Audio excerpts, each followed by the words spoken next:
Hello, and welcome to the Ancient Warfare Magazine podcast. I'm Angus Wallace of thehistorynetwork.org. In this episode, we'll be looking at Volume 7, Issue 6, The Reluctant Warlord, The Wars of Marcus Aurelius. In this issue, Eugene Russell looked at the meditations of Marcus Aurelius, which he wrote whilst on campaign in Greece. The Roman Army in Transition is an interesting look at the army in the mid-2nd century by Simon McDowell. Murray Dahm looks at the Parthian War, whilst Christian Kupfer looks at the Marcomannic Wars, and his article is complemented by Sidney Dean's The Coalition Against Rome. The column of Marcus Aurelius in Rome is covered by Michael Taylor, in a fascinating article by Gregory and Alicia Aldrett with Scott Bartell. They describe their investigations into the use, construction and effectiveness of linen body armour. Vincent van der Veer explains how gamblers from the Republic onwards circumvented strict gambling laws. And finally, Duncan Campbell explores the latest research into who built Alexander's Wall. Joining me to discuss this issue is Joshua Browers, Mark McCaffrey and Lindsay Powell. So, Marcus Aurelius served a long apprenticeship in the halls of power before he became emperor. Could someone give us a brief overview of Marcus's rise to power? I would say it starts with, let's say, Hadrian. Hadrian's reign over the empire, starting obviously immediately after Trajan. Trajan has these great problems about his succession, and that ends up with a very spurious decision made by the inner family, pointing to Hadrian to keep the Spanish connections alive. But when Hadrian gets to the end of his reign, a number of plans go astray, but eventually, right at the end, he comes together with this plan of actually creating a new dynasty of sorts, going along with the sort of the traditional way of the Romans adopting into the family, but adopting out of their, the potential highlighted stars, upcoming stars in Roman aristocratic circles. And so he sort of picks out these potential stars. But there's a lot of argument as to, was he picking out people who he thought were the ones who he wanted in control, or was he indeed actually having sights on this young boy, Marcus Aurelius? Marcus Aurelius all along. Was he actually thinking, he's the guy I want to follow me, but he was too young at the time? And so you get a number of individuals coming in between Hadrian and Marcus Aurelius to fill the gap, so to speak. And in the meantime, Hadrian constructs this rather convoluted adoption process whereby one successor promises to adopt the next successor, leading ultimately to Marcus Aurelius stepping in after a number of, antecedents coming along. So when he came to power, the empire was under pressure on the borders. Is that fair to say? There was trouble spots on the borders. Well, you've got Trajan having been an out-and-out typical Roman leader, following the idea of expansion and success through gaining those the income to feed the military machine of Rome, etc. And at the same time, the economy of Rome, that very heavily driven slave economy that needs to actually bring in, amongst other things, it's slave manpower to keep the machine running. And Trajan is pushing boundaries, expanding into Dacia, expanding into the east, and then Hadrian comes along and puts the brakes on that. And that sort of starts the successors that come after him, whether they're actually reacting to other pressures from outside the empire, or whether they are stabilizing Roman power and actually thinking, well, instead of going outward like Trajan was, can they instead manipulate those around their immediate borders? And you start the sort of the limes up in the north being built by Hadrian, and then of course Hadrian's Wall, etc. And that sort of feeds into when, by the time Marcus Aurelius comes into power, he is stepping into this a new climate of military activity for the Romans. And how did the Roman army deal with the changes? So it's gone from previously under an offensive army, grabbing land, putting people down. What changed within the army when it went on the defensive? It's whether you actually define it as defensive as well. I mean, you might say it's defensive because they are building forts, they are building walls, they are going from camps, army camps that are built temporarily as marching camps around the empire, based for legions on the move from one location to another, to, by the time of Hadrian and his immediate successors, the army is starting to spend more time in certain locations. Forts are being consolidated as stone buildings and fortification camps along frontiers. So you've got a sort of a stabilization in terms of the Roman army being a little bit less mobile and rather actually focusing their attention a little bit more on perhaps the trouble spots. Well, it's not so much that they become less mobile, because it's in this period that you get what in the later Roman Empire you would call vexellations, where you have smaller detachments, smaller mobile detachments of the army being sent out to trouble spots. I think that during the reign of Marcus Aurelius, you see the first signs of the later Roman Empire, the disintegration that happens. I would argue starts already during the reign of Marcus Aurelius, with all of these border skirmishes and problems with people trying to get into the Roman Empire and the army having to change to introduce more mobile units. I think that's fair to say. But initially, the vexellations are sort of offshoots of these legions, sort of being based in one location. Like, for example, if you talk about the ones up in Scotland, and you get the evidence coming from, say, what's based on Hadrian's Wall, the Vindolanda tablets mentioning these vexellations being sent out from fairly centralized areas and then sort of spreading, but they've still got that sort of centralized area. They still belong to a legion, whereas by the time that you sort of, after Marcus Aurelius, and as you leave that period, then you're starting to get vexellations actually operating totally separate to legionary structure as such. And certainly, I mean, you do have that vexellation formations coming throughout Marcus Aurelius's time, and it's reacting to more of a policing duty rather than a proper army, a field army as such. I mean, more like a flying squads or something. Exactly. Yeah. I mean, he actually he recruits halfway through his career, Marcus Aurelius, some of these police forcing units from the Greek polis as well, and he's sort of bringing those in to actually carry out these duties. But I think the evidence points to that the army did those sorts of duties very early on anyway. I mean, they were doing that in the 1st century AD. I take the story, for example, to Varus in Germany. That the Germans apparently had said, "Oh, we need army units amongst us to help settle quarrels and this sort of thing." So I think we can trace those all the way back to the 1st century.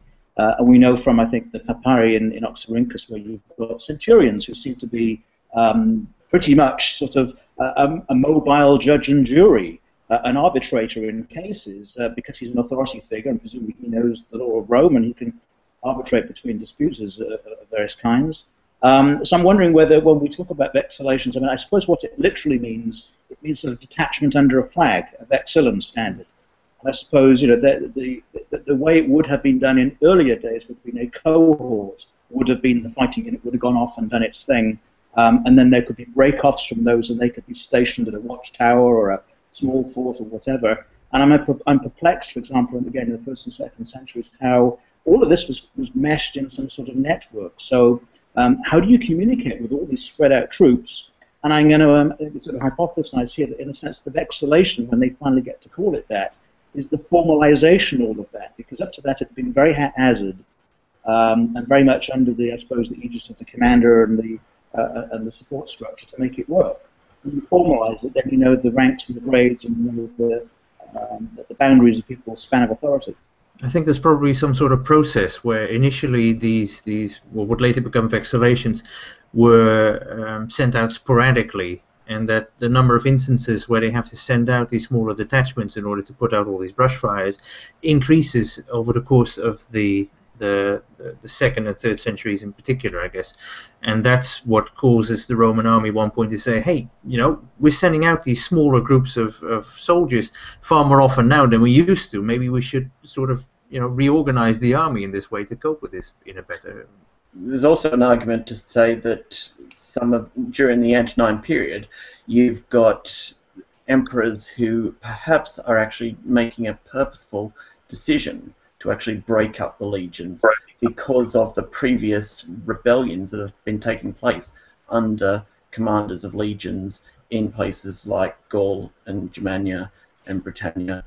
The threat of one man, especially, you start off in the 1st century AD with, say, 2 legions operating together in a lot of cases, and that sort of stops as you go through the 1st century AD, and they gradually say, using single legions at the very most in particular locations. Then you get the vexallations being formed. They're breaking down how much authority one man can actually command, to the point where they're in each of the provinces making sure that you've got a provincial governor as well as someone in charge of the finance and the taxation, so as to actually again break down authority.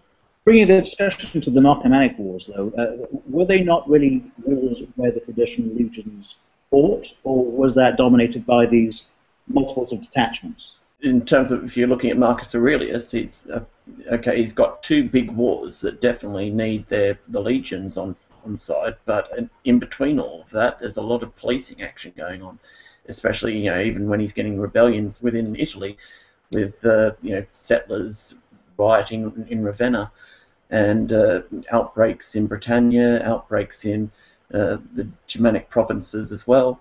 You've got a lot of policing action there, so definitely there's the need for smaller units that are armed in a different way and trained in a different way to deal with a different type of enemy, I guess. It's an interesting point that you raise, Mark, because of the larger engagements where you would expect that there would have been larger numbers of troops were usually the ones where Marcus himself was present also. So that's interesting, of course, that maybe indeed in an effort also to prevent generals from rising up and seizing power, that Marcus himself was present at those battles. I have no idea if there was really thinking behind that, but it's... Well, there's one point when his son, who who gets slated in all the commentaries, says unfortunately he's got this one option, and of course he takes him up into the northern frontier, and it's on the northern frontier that he's sort of really elevated to the position of an Augustus along with his father, and that is, I think, partly to do with the fact that Marcus Aurelius was himself going to be journeying across to see to more issues over in Parthia, and so subsequently he needs again an emperor on site. But again, he's sort of gone from the 2 emperors situation to start with to the single one, but now is actually, again, there's a need for him in both places, rather than, okay, you can hand out positions to family members and trusted, but again, it can only sort of go so far away from him, I think, in terms of his authority. Yeah, I wonder how much of this is down to the personality of the man himself. I'm thinking, if you look at it in an absolute sense, for example, Hadrian would seem to be a very solid, nearly autocratic figure. He doesn't really need a deputy to run things. He does it himself. He does all the traveling. He's very much in the mold of Trajan. And many of the emperors up to that point are. And I would even say, for example, when you go back to Augustus, what I find fascinating about him is he realizes the practicalities of running empire means he has to have a very good team of legates. So he has about 9 or 12, depending on the space of the provinces. There's a province of the Praetorian provinces. He handpicks those people, and they rule for about 3 or 4 years, maybe less than that in some cases. But the point is, he picks them. He relies on them to make decisions and act in his authority. And they fight wars all the time. I mean, they're in North Africa, they're in East, wherever they are. It's only when there are really big set-piece campaigns like in Germany or the annexation of the Alps that he seems to get much more involved, and he goes to Aquileia to keep an eye on how these commands are. So between, if you like, Augustus doing what he does and Marcus Aurelius, it seems to be you've got a man who's pretty much in control. When you get to Marcus Aurelius, it seems like that maybe is it a confidence issue? Because he's not a natural war fighter. He feels happier in other circles, and he has to delegate to someone else. And you start to get this, and of course, he insisted on having Lucas Verus with him, in order to rule the empire. And I wonder if that's a personality issue. Well, the personality from him, I mean, if you look at his upbringing, I mean, being brought up for the last couple of years of Hadrian's rule, Marcus Aurelius takes up residence with Hadrian, and according to some of the accounts, it seems to be a real, it's a real trial for him in terms of actually living with Hadrian, who seems to sort of lose it a little bit in his last couple of years, and living with this guy who's at the flick of a switch sort of turning on those around him, and as you know, this young boy living as the favourite, at least he thinks he's the favourite at that time, and sort of being on knife's edge as to whether his favouritism is actually going to be disappearing overnight. I mean, that certainly has to sort of build some sort of personality whereby he's maybe a little bit distrusting of those around him. He sort of knows the system too well. That's an interesting insight, and I argue in a sense also the very long-served emperors, in a sense, do suffer from the burden of rule. You go from a situation where a short-ruled emperor can do great things and not long enough there for people to examine and cross-examine him too much. But when you get someone like a Tiberius or a Hadrian, they're there for decades. Yeah. And these things wear on a man. And one thing, of course, we never get to find out is the sort of the psychology and the medical side of it. I mean, what if these people had tumors and sort of cancers which play around with their psyche as well? So it's not surprising that a man who's been ruling for, how long did Hadrian rule for? 30 years, something like that? Yeah, something decent. And he's travelled immensely, of course, and certainly you can imagine he gets a bit flaky in his final years. I mean, all this is going on our sources, of course, and unfortunately that again sort of leads you back to, can they be believed? And we're sort of, I think we're being a little bit trusting here, going on these aristocratic sources, sort of saying that Hadrian sort of loses it in the end, and it's them that sort of takes the brunt as such of his, how can I say, his distrust of those around. But I don't know. Mind you, I think you've got to trust the sources to a fair extent. I mean, we can't trust them, then yeah. Hadrian ruled for 21 years. And that's a long time. A modern politician or a modern king or queen, ruling for that length of time. We only have to look in recent history. You can see, places like North Korea and Iraq and so on, and even lots of Middle Africa, where people tend to not cope with the burdens of power, or even in Hollywood, where people don't cope with stardom too well. So there's that. But it's very interesting that those early days, those formative days in his life, will have shaped his approach to government and rule and so forth. He was clearly a very smart man. Was he failed by those around him? I don't know. Obviously, there were the unpredictable things like disease. Of course, they wouldn't have understood quite what the disease was and what they were dealing with, certainly not how to deal with it. And when you lose there were 30 million people, I think, were wiped out by 25, 30 million, somewhere in between. This is a catastrophe on a massive scale, and calls for very creative solutions. And of course, people are looking to him as I suppose at that point, sort of divinely inspired emperor, to come up with the solutions.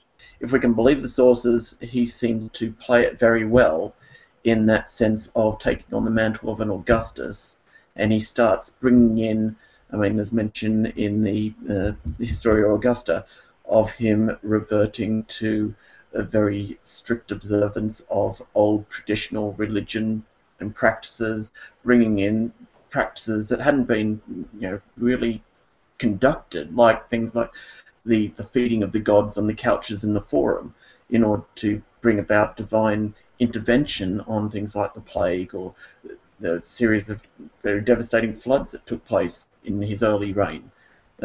Things like the casting of the spear outside the Temple of Bella, and actually the declaration of war process, all very public, pointedly, how can I say, propagandistic, really, in terms of their nature. Even our own times, when things get out of control, people revert to conservative mentality because things are stable when we know to control these things. Underpinning the Roman psychology is an idea that they must be observant of the gods. They are at the heart, effectively, a religious race. And of course, they've succeeded so well because of their religious observance. And part of the idea is that by letting that slip, these bad things happen. So we have to revert to the norm in order to restore things. And by a sort of wonderful virtue of events, it kind of brings in stability because people toe the line, the culture snaps in, and we can move forward. Yeah, I think your point about the comparison with Augustus is a very well-made one. And the interesting contrast, again, I go back to the idea that Augustus was very fortunate because he kind of, in a sense, started off this new model of government. But he was smart enough to know he could not rule alone, and he actually assembled a group of people over his 40 or so decades in power that he could trust. And I don't know whether, in the case of Marcus Aurelius, he had quite that luxury. He was sort of trusting people, sort of said, "Well, you're it now. You're the guy in charge. Make it happen." But he sort of turns to sort of the equites as his sort of rising up of the middle classes to fill that the public service need, and it's not as reliable a grouping as what Augustus turns to in terms of the equites too. If you think of all the key people, Tertullus Taurus, for example, arguably Maecenas, for example, several other people. They were all from the Ordo Equester. And I think, and again, if you read Ronald Syme's book on the Augustan aristocracy, what's really fascinating is the way that Augustus effectively digs into the higher social strata. Of course, a lot of the big nobiles families have been wiped out in the Civil War anyway. He restructures the Senate. He brings a lot of his own people in. A lot of them come from the Equestrian ranks. And he creates a whole new class of people by changing qualifications so that they can become senators and so on, that he can then draw from to put them in the provincial positions. But he's still only drawing upon, say, the aristocracy within sort of Rome and the immediate area of Italy, whereas I think Marcus Aurelius is trying to do the same thing, but on a much grander scale. He's looking at the major families across the Roman Empire. He's trying to draw in those influential aristocratic families that are really pulling the strings in Spain at that time, just like Trajan, just like Hadrian had before. And I think he's sort of maybe stretching a little bit too far, rather than Augustus sort of still had it sort of, that's a fair assessment. I think the broadening perspective starts with Claudius, doesn't it? When he basically has that oration Lugdunum, where he basically says, well, the Gauls are as good as Romans as anybody else, and they should be entitled to come into the family as well. And certainly, the Spaniards, I guess, ride on the coattails of that. Yeah. And I think the genius of the Roman society, Roman system, is that it is able to absorb all of these different people. And I remember watching the program, I think with Mary Beard and several other people talking about the Romans, and they were looking at inscriptions. And it's very interesting how mobile a society is. Certainly the early and middle empire it is. And that really helps to move it along. So we touched upon the empire racked with disease, which we assume is smallpox. Presumably this decimated the legions as well, with trouble on the borders. And how did they replenish the ranks?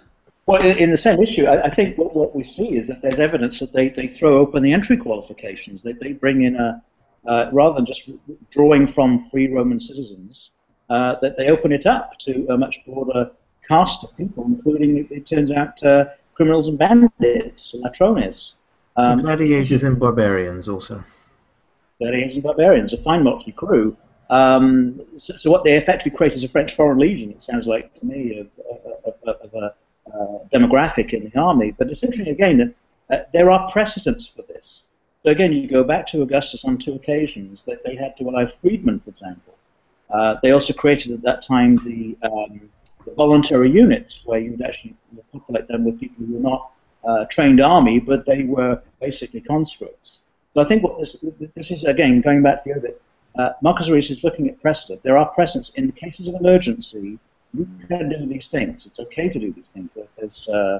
We've done it before. But also at the same time, as well as the army being affected in terms of a drop in the population, you've also got to think that, going back to saying that Rome is operating under a slave economy, the number of slaves that would have been taken out of the picture here through disease, and you'd imagine that if we're talking about in any way them living a lifestyle that is in any way lesser than the average in any quality, then there's a possibility that they were hit worse than the average population of the Roman cities.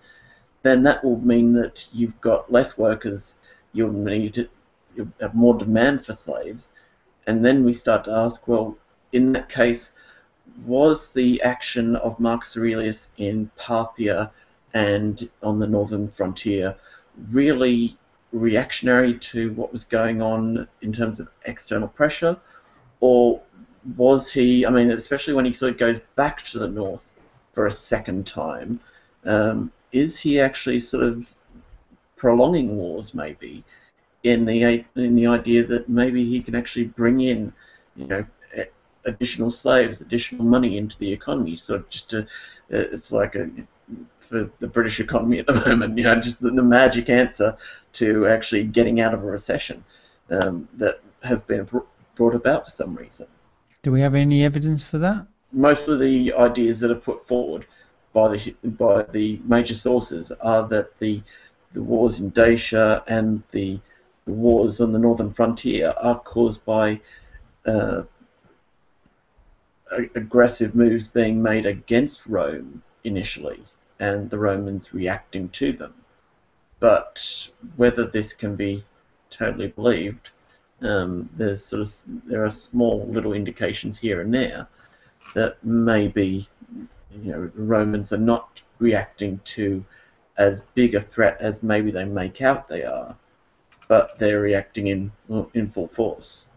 And so subsequently, why are they doing that? What benefit are they going to gain?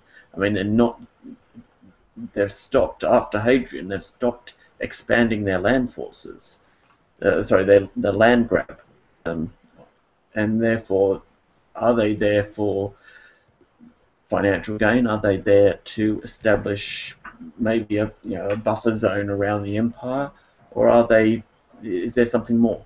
Did the influx of barbarians into the Roman army change how they operated, how they fought, how they went into battle?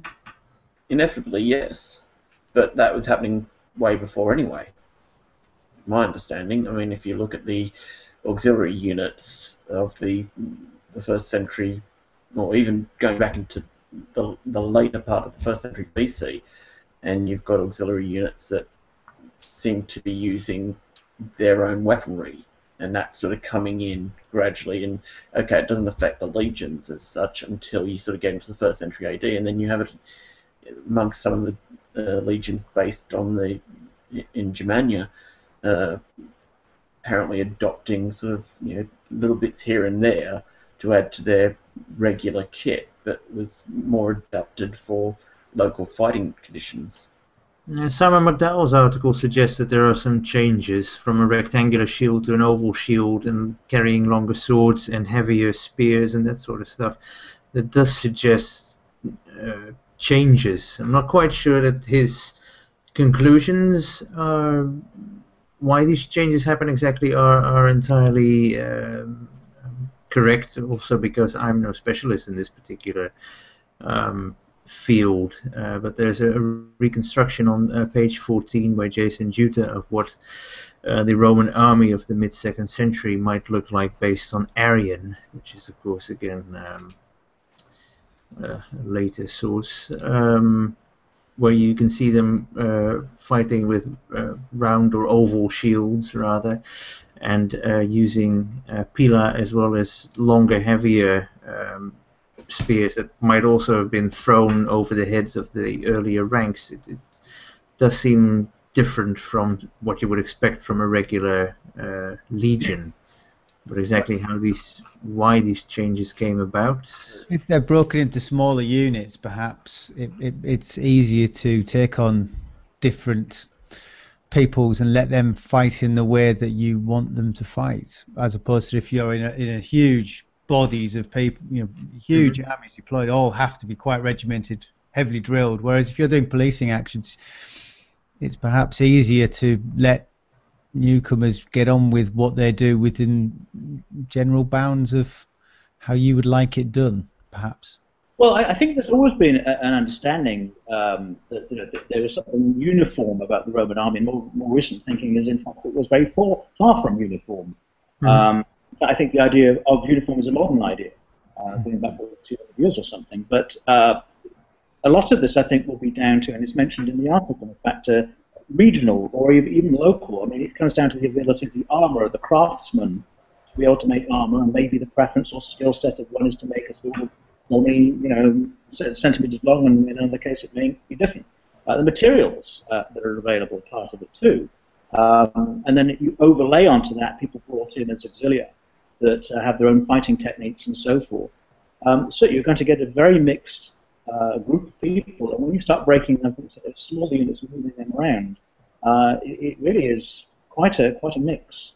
There's suggestion in Arian as well that they are designing weapons and tactics for the specific enemies that they're fighting, and you've got you mentioned the pilum being used in the hand there instead of being thrown, and I think there's mention of instead of a pilum maybe a kontos being used as well.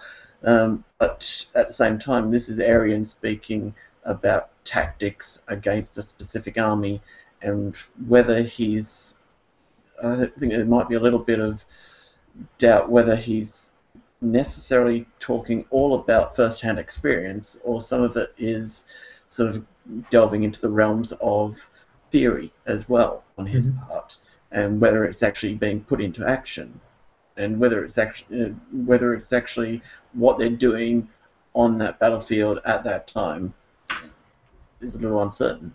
I think it is reasonable, though, and we see this in modern armies where soldiers are innovative people. When it comes to putting your life on the line, if a little tweak to a piece of equipment makes it easier to use, by dispensing with this and doing something else, you improve the chances of saving your life in conflict, in combat, people will tend to do that. And I can imagine that there are going to be a lot of on-the-fly improvements and changes in a battle, certainly in preparing for a battle, and even just moving around. Stuff that was perfectly acceptable in one set of circumstances suddenly is a burden and gets in the way. I mean, it's interesting, isn't it? Latin for baggage is impedimenta, which is an interesting word because it sort of implies in there that these things are kind of in your way. I mean, you've got the same sort of situation sort of turning to a different field in terms of Alexander when he gets across into sort of Central Asia. All of a sudden, what he had as his main heavy infantry, all of a sudden start getting armed with light arm equipment, possibly even using, again, different shields, very similar to this situation. They're fighting more mobile enemies that are on the fly. They're not having necessarily set-piece battles on a regular basis, and so they very much turn to ad hoc changes on the fly, and they sort of return to a more normal operating condition when they get down into India. So again, it's certainly if the Greeks can do it, if the Macedonians can do it, then certainly the Romans, a couple hundred years later, well within their grounds. I have to mention this, the famous film, The Decline and Fall of the Roman Empire, that scene where Marcus Aurelius is addressing the troops, and of course they come riding on their chariots and welcome Britannia and welcome Germania. Well, in a funny sort of way, I think they got at least the spirit right, because the troops look different, but the different theatres of war that they operate in. And it's often thought, for example, the people in the East had maybe chainmail as opposed to the segmented articulated armour, because it gets bloody hot, and I know because I've worn it in southern France. But the chainmail is slightly more comfortable in those sorts of circumstances, and maybe there was more linen in the makeup. I think one of the very interesting articles mentions the use of the terregays, which are not leather but actually made of fabric. So I'm sure there's a lot of adaptability which comes as a result of necessity. Materials available. There's also a bit of hangover as well, I think, because I think at the same time that you're sort of talking about these changes in the shield design amongst the armies of Marcus Aurelius, you can look at the troops that are stationed in Britannia at the time, and they stick with the old regimented square rectangular shield, and they stick with the lorica segmentata rather than going to the hamata or anything else. They're sticking fast to what they know and what's actually working on perhaps best with their enemies at the time, or at least with imposing their authority by their, if you like, their brand of army.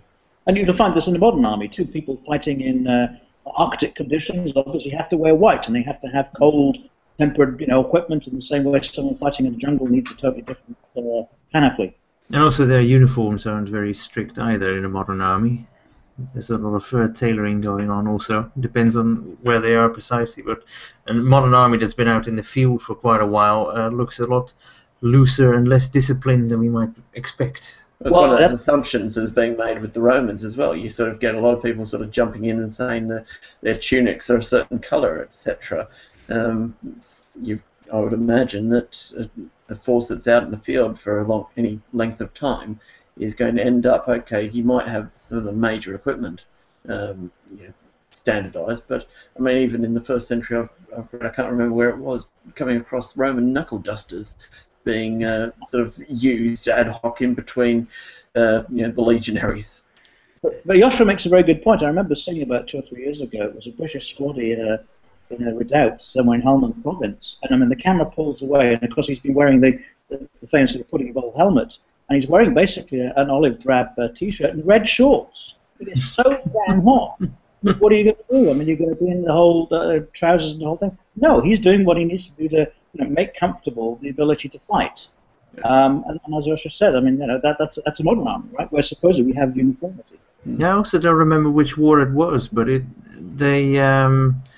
don't remember who the participants were either. It was, I don't know if it was in Iraq or somewhere else, but the army that came there to fight, at least at one point they started adopting the rifles of the enemy. They took them from the fallen enemy soldiers because they were they didn't break as, I guess so. They didn't break as easily as their own rifles did. So in those cases too, you might end up with this image of what those kinds of soldiers would look like, and then you go out into the field where they've been for a while, and they've appropriated different pieces of equipment, and they've changed their uniforms. Like you said, they might be wearing red shorts or whatever. So it's very different. The idealized image versus the actual practical situation. And in ancient times, where a lot of the time you had to pay for your own stuff after the initial equipment that you got from the state, if you were lucky enough, it would have been even worse, I guess.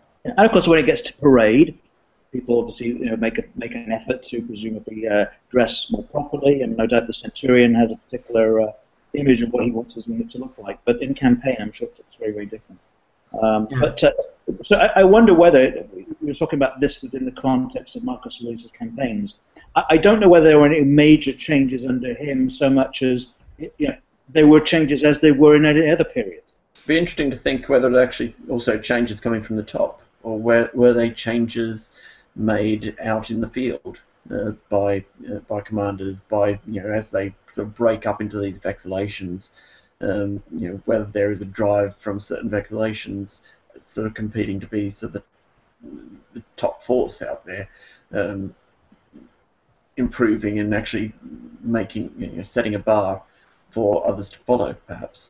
When do we get the first evidence of sort of armor factories? I keep thinking they're like 3rd or 4th century, and they're very particular places. They specialize in particular forms of kit. I don't think they exist much before then, do they?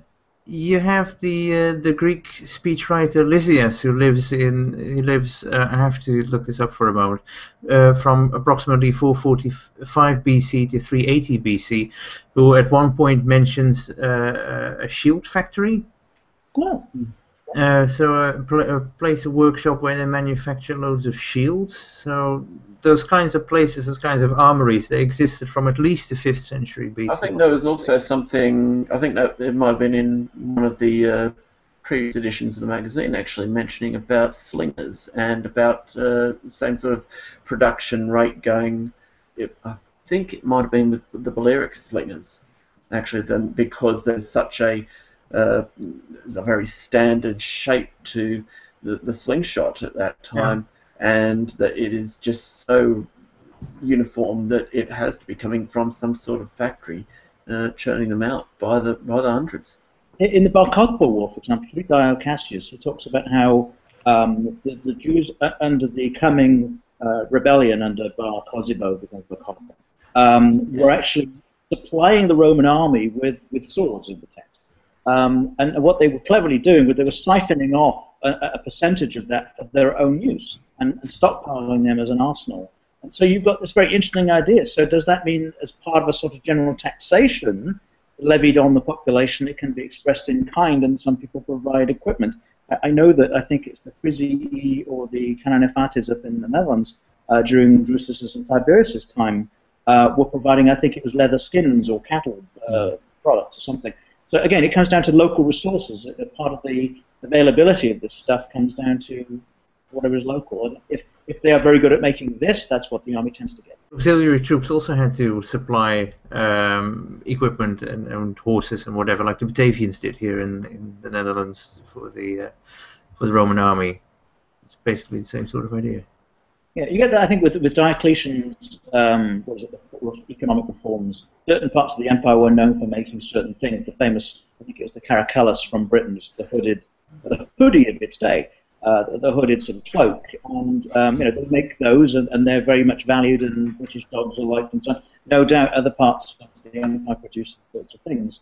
So it would make, I'm sure, a very good issue, actually, the supply chain that supports armies in general, the ancient Greek ones or any other period, and particularly the Roman one. Well, it'd be interesting to see off the back of that, if you laid everything out, if certain things were standardized and certain things were completely different. It would be interesting then to know the ethnicity of the troops using those, to see if they brought some of their local favoritisms to whatever they were using. You got a hint of that in M.C. Bishop's, I think it's a handbook of Roman army and equipment, I forget the title. When you get the line drawings, and you can see, for example, different the daggers, the pugiones, the leaf-shaped dagger, but it's the exterior scabbard with a wonderful inlay of different materials, be it silver or enamel or whatever, and they do vary. So you get some differences in size and design of these sorts of things. Now, do we know where they came from in terms of who the owner was? I somehow doubt it, but we only know where it was found. When they brought all the barbarians and everybody else into the legions, did they redeploy them to non-local areas from where they were drawing them from, or did they use tribal rivalries to pit people against one another? Well, the evidence seems to be, and I think it's mentioned in this issue, is that was it the Sarmatians or someone, as part of the treaty settlement is you do this traditional exchange of hostages, which invariably means they hand over people to the Romans. I don't think the Romans hand anybody back. And then they're effectively recruited into the army, and they are immediately sent somewhere else. And ironically, they go to Hadrian's Wall region, of course, fictionalized in that rather awful film, Arthur. But I think what they recognize is that there is a skill set fighting in a particular geography which is transferable. So if you're in a sort of area which is particularly hilly, it makes sense to move those people to a particularly hilly area. So I think that what the Romans were pretty adept at doing was sizing up the skill set and abilities of the people that they conquered, and knowing where they could place them. And they could rotate them around. And that ensured, in a sense, first of all, that they were away from home and really couldn't do you much difficulty. And the second thing is, of course, you can leverage the skill sets in another war zone, which is very handy. Now, it didn't always work. There's a famous story, I think it's by Tacitus and Agricola, where a group of, I forget which tribe they were from Germany, but they basically commandeered a ship and tried to make their way across the North Sea back to their homeland. And it's an epic and rather tragic journey. And they get effectively, they land on the coast, I think it's Scotland, because they're going the wrong way, and they get beaten up and so forth. They manage to find their way to, I think it's the Gallic coast, and of course it's this, who the hell are you, where have you come from? And of course these people are just happy to reach dry land at that point. But my point is that these people are moved around, and again, extending the idea, I think so are their commanders. So it's very significant to me that, again, the commander that Hadrian chooses for the Bar Kokhba War is a guy called Severus, who's the commander in Britain. And he has already fought guerrilla warfare, I think, in Illyricum, and that's where, and also presumably been involved in suppressing Brigantes. And that's a skill set that's valuable to Hadrian in the Judean desert. And you've got that grouping that sort of gets moved from Britannia across to Parthia for that campaign. You've then got a number of the lieutenants in that campaign then are moved a couple of years in the future back to Britannia to actually fill the gaps for the next couple of governor positions in Britannia, dealing with apparent uprisings happening there. What it hints at is that there's either personal knowledge by certainly the emperor, because he must be able to trust these higher up people, the senior legates, but at a lower level, and we've discussed, I think, in previous podcasts of how centurions were moved around. And we think there was occasionally meetings in Rome and people got to know each other. Hey, you need to talk to Rufus, he's a great guy. Move Rufus to Armenia, he'll sort your problem out. We don't know enough about those sort of promotion means, the practicality of it. My suspicion is that there was a pretty sophisticated record-keeping system, and it was duplicated. So the guy effectively carries a service record around with him, but there's a permanent copy of this somewhere else, and they know they can draw on this pool of talent depending on the kind of crisis that happens, and wherever that man is, he can then draw on the local troops that he's using, and he'll take them with him. He obviously needs a body, and he'll just take the people with him. Well, getting back to Marcus Aurelius, that's one of the areas that he seems to have actually focused upon when it comes to reforms in terms of government administration, that he gets it up and running in terms of all the provincial centres and their record keeping, in terms of taxation, in terms of who's in control, in terms of who's actually levying troops, where and how and when. I think that's very Augustan, and repeating your point earlier. Okay. He's copying what Augustus does, periodic censuses in the regions, making sure that the people in charge of the local government, his public province of the 9 or so separate provinces, are people he can trust, who then in turn have people who run the individual legions, and of course the equites are running the auxiliary and so forth. And I think what this hints at is that the responsible emperor is a very, very smart human relations guy. He's a smart man manager, if I use that way, describing it. And it's something that's not really well covered in the literature. But it means that they have to network, they have to understand, and they have to have personal relationships with people. To trust them.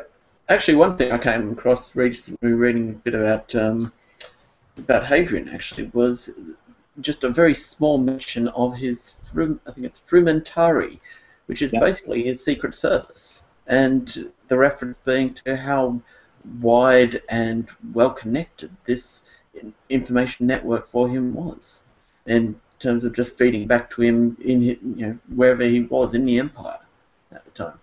Yeah, the idea is that somehow or other they're kind of involved in the grain supply, and they're therefore out and about, and they're gathering what we call G2, general intelligence, and they're bringing it back to people, and they become specialized in that whole area.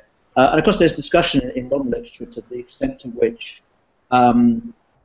field intelligence was gathered and processed. I mean, obviously Julius Caesar was very good at using tactical intelligence like that, but was it systematized? Was there a proper core of people that did this and so forth? And I guess it comes down to, someone like a Hadrian clearly was someone who really enjoyed the details of things. He actually went out to places to go look for himself. On the other hand, Tiberius was quite happy to have other people just, okay. But in terms of Hadrian, in terms of his personality, there's also the suggestion of, is there something in terms of psychological about him that he obsesses with this so much? To understand Marcus Aurelius and his time, you actually have to have a much bigger context. He was a man of his age, but he also inherited the way things got done. And he can make some slight and small changes in there, but I think a lot of the time he's relying on the smarts of other people to bring to his attention. We'll do better if we do this. We need to change equipment. To the extent to which he would approve those things, like, did an emperor ever choose armor equipment? Like, maybe Hadrian did. I don't know. When he actually went to the various camps and saw people do things, and he comments on their parade readiness and so on, he may well take a great interest in those things.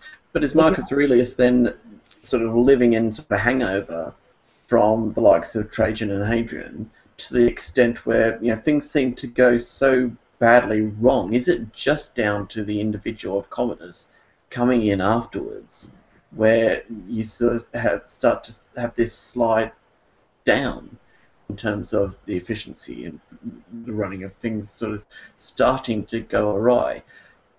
Should Commodus be blamed for that, or should we say, well, was it starting with Marcus Aurelius? Was he too reliant on the structure that was there already, perhaps? Yeah, I think it already started with Marcus Aurelius, basically. The whole downward spiral that the Roman Empire goes into. Under Commodus, it became fairly obvious that the empire was, for want of a better word, diseased. And it's under the Severans that they sort of managed to scramble up a little bit until you get the insanity that is Caracalla, of course, and after that it's completely, basically just implodes entirely. But even Septimus Severus, he only really, he seems to focus on a couple of trouble spots here and there. He doesn't do what a Hadrian or even Marcus Aurelius does in terms of having as wide a spread in terms of dealing with problems. Hadrian probably saw what was coming. I have the sneaky suspicion. There is no proof, of course, but I think the fact that Hadrian really started to say, let's just stop expanding, let's consolidate what we have, I think that was probably because he suspected, this empire, there's only so far we can grow before it sort of starts to swallow us up. And that's sort of what Antoninus Pius sort of managed to sort of, maintain the status quo. And he may have been relieved to pass on to the next world and leave the eventual slow decay of the empire in the hands of Marcus Aurelius. Well, I suspect he went back to the unofficial handbook written by Augustus Caesar, which is basically leave the borders alone. We've gone as far as we can do. At the risk of going into the reasons for the decline and fall of the Roman Empire, my suspicion is that effectively the Roman Empire was built on taking stuff from other people. They built their empire. It was a war machine. It conquered. It extracted wealth from other parts, and arguably the British Empire was very much the same. The problem is when you stop doing that, you still have a consumption society, a bit like, again, to draw the analogy, when Britain lost its empire, the aristocracy, the people who ran the Downton Abbeys of this world, suddenly found their wealth shrinking. And I wonder whether the analogy goes back to the Roman model, where what you're now doing, it's expensive to run wars to basically just hold what you've got, because you're not anymore extracting wealth from those things. So then there has to be enough productive capacity, tax revenue, all that stuff. And you add into the mix this terrible epidemic, it damages the model. I often use with my students, actually, just that sort of the triangular model of saying, well, there's the three elements of Roman life, really, isn't there? There's war, there's soldiers, and then there's taxes. And so therefore you've got the war, which is going to be using the soldiers. For soldiers you need the taxes, and for taxes you need the war. And as soon as you actually take one of those things out of the equation, then the whole thing goes to pot. So Augustus, I think, arrived at that conclusion for probably different reasons. I think he was jaded by the fact they tried Germany, they had tried all these other places, and it didn't work anymore. Hadrian probably wised up to the idea that, Dacia is a nice idea, and Armenia and all the other places are a nice idea, but you know what? It's never going to pay. Let's bring it back to something more sensible. And Marcus Aurelius is arguably the first sensible guy that's now going to make this thing work. And all the other people who follow after him are having to juggle with this historical model of what a leader emperor is supposed to be. He goes out and fights wars, but that's not going to work anymore in the 3rd and the 4th centuries. But it's also Rome going out of sort of its natural environment of the Mediterranean civilizations, and I mean most of its early conquests are of peoples who are very much like themselves in terms of their organization, and Rome doesn't have to do too much in terms of take over and then apply the normal model of collecting taxes, etc., and administering a province, etc. It's already there. A couple of things just need to be tweaked, and it's a handover. But then you get to this period where you start to have Rome trying to, maybe looking at the possibility of expanding into other areas, say Germania throughout the 1st century, say Northern Britannia, where just finds there's no infrastructure there previously that they can then mold into their own likeness. So therefore, it's too much effort to actually create it. It's not going to be profitable in that sense. Failure to assimilate. Yeah, they run out of area to actually take over, and it's not necessarily maybe a firm decision by them to stop. It's running out of options. Was there any other option with the benefit of hindsight that they could have taken that would have prevented the rot? Well, the option is that they then go to the different empires in terms of splitting the empire in two and trying to sort of rejig the organisation in that sense. Again, micromanage in one way or another. But again, it just comes down to personal rivalries. But that sort of goes past this. Well, and in addition to that, there's the universal franchise that basically anybody that's free, is a citizen. So you have to physically change the structure of society. Your point earlier about it being a slave-owning society makes for a different kind of society. Change that, then you release the ability of people to go do things that free people can do, like set up businesses and bring in taxation. Yeah, basically the slave economy is probably the thing that caused the downfall, because if the Romans had the mechanization, and technically speaking they could have done that. I mean, the principles of the steam engine and whatever were already known with Heron of Alexandria, of course. But there was no practical application. I think Aristotle already said that slaves were necessary as long as they didn't have automata. So already Aristotle said something like, as long as we don't have robots, don't have machines, we will need slaves, and slaves are cheap. So if the Romans had indeed went the next step and they already did some things with mechanization and in a small scale with agriculture in Gaul, for example. But if they'd taken that even further and had maybe not abolished slavery but had curtailed it severely, I think abolishment would have been a little too advanced for the Romans to embrace. I think it would have been different, and they wouldn't have been in such they wouldn't have gotten in such high water. I guess it's I don't know. It's all, of course, with hindsight, but I'm guessing mechanization would have helped in trying to keep the Roman Empire stable for longer and more solvable, as it were. They were a product of their time, and there were all these people rather liked what they had and wanted to take them off them, which of course is the barbarian invasions. And I suppose really you could argue, had they been stronger in keeping the barbarians out, would that have changed something? I don't know. I think what's very clear is that building walls in the final analysis didn't work. Building walls today doesn't by any analysis work. It was a long process of decay, and I don't know if by pulling one lever we dramatically change anything, because it was the accumulation of all these things, not least of which was the bureaucracy, the cost of running the affair. I don't know what, in terms of their GDP, they were spending on the bureaucracy relative to actually other things. But the army was expensive. Eventually it becomes the church. You've got the ecclesiastical side of this thing, and that's an expensive outfit too. So lots of the taxation revenue is just paying people to become bureaucrats. Well, the thing that pushed that over the edge, unfortunately, is also the personalities that get involved. I mean, getting back to Marcus Aurelius and Hadrian, you don't really get anybody, quite like them again throughout Roman history actually taking the reins. You've got a couple of, pretenders as such. Aurelian is one, and they sort of try to recreate that grand splendor, but there's always somebody else on the horizon, sort of on the make, trying to sort of take over, and there's not that cohesion necessarily. It ends up that as much as they try to sort of patch up these little areas here and there in terms of, say, taxation or the military or dealing with foreign incursions, one way or another, personality gets in the way.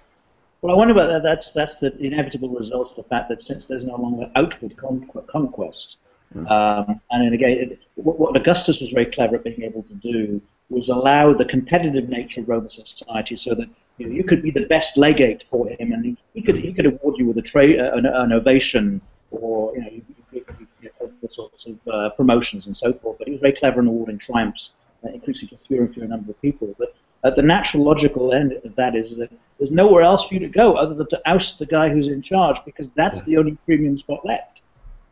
So, with that, I'd like to thank Joshua, Lindsay, and Mark. We've been looking at Ancient Warfare Magazine, Volume 7, Issue 6.